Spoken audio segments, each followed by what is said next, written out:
Magluto po tayo ng ginataang gulay.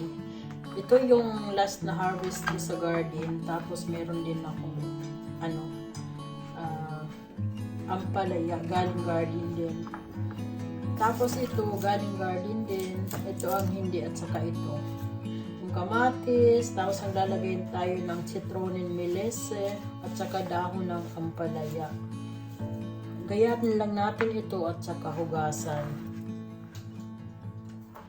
So ayan, na hugasan ko na at nagayat.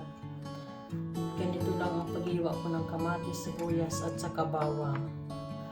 Umpisahan na natin mga sangkay at huwag natin kakalimutan syempre yung ating gata.